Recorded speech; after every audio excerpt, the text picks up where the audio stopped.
Bismillahirrahmanirrahim. Assalamu alaikum. Hello learners. My name is Muhammad Arman Shafiq and today the topic of our discussion is education research by method. जैसा कि हमने पहले education research में हमने जो है वो हिस्ट्री का रिसर्च पढ़ा था, उसके बाद हम जो है वो डिस्क्रिप्टिव रिसर्च डिस्कस कर रहे थे और डिस्क्रिप्टिव रिसर्च की हमने कुछ टाइप्स को डिस्कस कर लिया था। आज हम जो उसकी एक और टाइप्स को डिस्कस करेंगे जिसको कहा जाता है एक्स पोस्ट फैक्टो या कैजुअल कंपैरेटिव रिसर्च। आज हम इसको डिस्कस करेंगे। ये भी जो है डिस्क्रिप्टिव रिसर्च की टाइप है और इसमें हम जानेंगे कि इसका जो है रिसर्च पर क्या इम्पैक्ट होता है या इस रिसर्च को क्या कहा जाता है।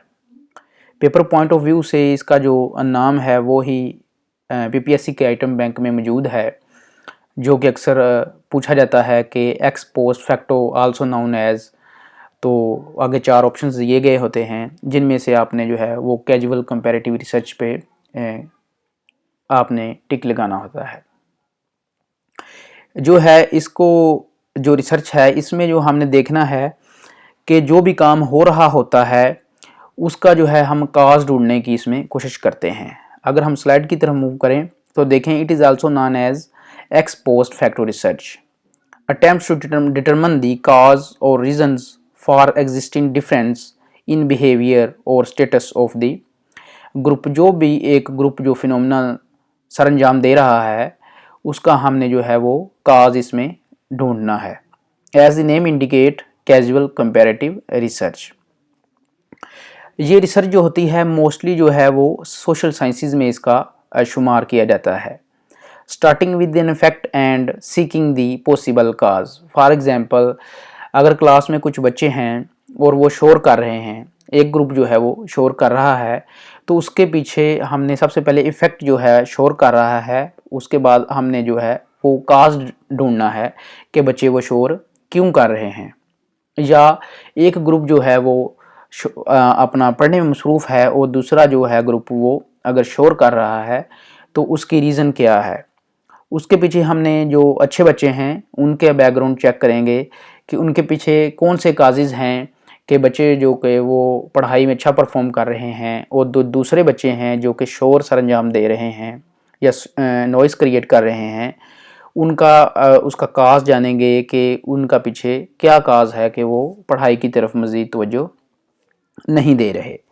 Investigate the cause and effect relationship. जो अच्छे बच्चे होंगे या जो शोर करने वाले बच्चे होंगे, इसमें उन दोनों का हम रिलेशनशिप जो है वो भी चेकआउट इसमें किया जाता है। Independent variables in this research can not be manipulated and it should not be manipulated. इस रिसर्च में हम अपनी तरफ से कोई भी वेरिएबल शामिल नहीं करेंगे। अगर हम कोई भी वेरिएबल अपनी तरफ से शामिल करेंगे तो इस रिसर्च के जो इवैल्यूएशन रिपोर्ट होगी उसकी रिपोर्ट जो है वो रिजल्ट जो हैं वो भी मैनिपुलेट हो जाएंगे। इसमें ना तो हम मैनिपुलेट कर सकते हैं और ना ही किसी तरीके से इसमें मैनिपुलेशन की इजाज़त है। Identified relationship among cause and effect is tentative. इसमें हमने जो रिलेशनशिप हैं वो जो रिज़ल्ट्स इसमें निकलते हैं वो फ़र्ज़ी हैं या उनको हम ऐसे भी कह सकते हैं कि वो एक आर्जी हल है। जैसा कि स्लाइड्स में लिखा है, identified relationship among and cause and effect is tentative not absolute. इसके जो रिजल्ट्स हैं वो एब्सोल्यूट नहीं होते, लेकिन जो है इसका हम वक्ती तौर पर कोई ना कोई हल निकाल सकते हैं। फर्दर जो है डिस्क्रिप्टिव रिसर्च की एक और टाइप है जिसका नाम है correlation research. As name indicate, इसमें जो है दो वेरिएबल्स का आपस में रिलेशन जो है उसको देखा जाता है। Is also known as correlation research. Determine the relationship of two phenomenas and variables also known as correlation research. Measure the degree of level of both existing variables. इसमें हमने दो वेरिएबल्स हैं, किसी भी स्टूडेंट की एफर्ट्स और उस efforts के नतीजे में उसकी जो अचीवमेंट्स हैं, ये दो वेरिएबल्स फ़र्ज़ करें हमने ले लिए और उन दोनों का जो है वो लेवल ऑफ डिग्री वो कहाँ तक है। फॉर एग्जांपल, इसमें हम गिव प्रिडिक्शंस कर सकते हैं। वो कैसे कर सकते हैं कि अगर एक स्टूडेंट ने मैट्रिक में जो उसने एफर्ट की, अच्छा पढ़ा, उसके नतीजे में उसने 85% मार्क्स हासिल कर लिए। उसके बाद वो एफएससी लेवल में गया, एफएससी लेवल में भी उसने अच्छी एफर्ट की अपनी स्टडी में और उसने 90% मार्क्स गेन किए। उस एफर्ट और उसकी अचीवमेंट्स को देखते हुए हम ये प्रिडिक्ट कर सकते हैं कि वो मास्टर्स में भी 85 to 90% मार्क्स जो है वो इजीली गेन कर सकता है। कोरिलेशन इसी तरह ही है कि हमने मुख्तलिफ वेरिएबल्स को यूज़ करते हुए जो है वो प्रिडिक्शंस भी इसमें हम कर सकते हैं, इसलिए इसको कोरिलेशन रिसर्च भी कहा जाता है। The degree of relationship is expressed through the correlation coefficient.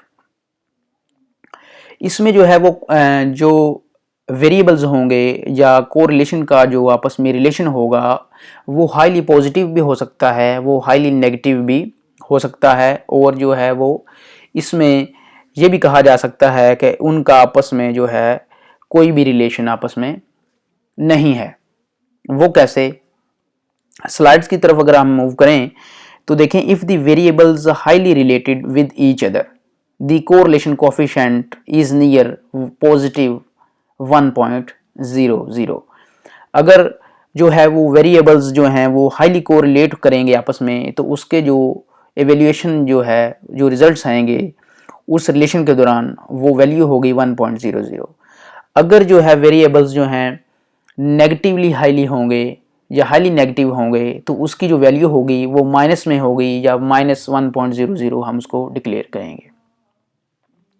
If the variables are not related with each other, the relation coefficient is near 0.00। अगर हम दो वेरिएबल्स यूज़ कर रहे हैं और उस एफर्ट्स, जिस तरह मैंने आपको मिसाल दी एफर्ट्स ऑफ अचीवमेंट्स, अगर आपस में कोरिलेट नहीं करेंगे तो उसका जो आंसर होगा वो 0.00 होगा।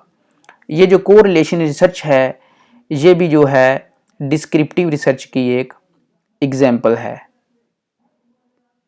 पेपर पॉइंट ऑफ व्यू से जो है ये भी बड़ा इम्पोर्टेंस है। इसमें पॉजिटिव जो कोरिलेशन की जो वैल्यूज़ हैं वो अक्सर पूछ ली जाती हैं, वो है 1.00 या -1.00। इसके मतलब जो है वो एग्ज़ाम में अक्सर पूछ लिया जाता है। That's all about the descriptive and correlation research.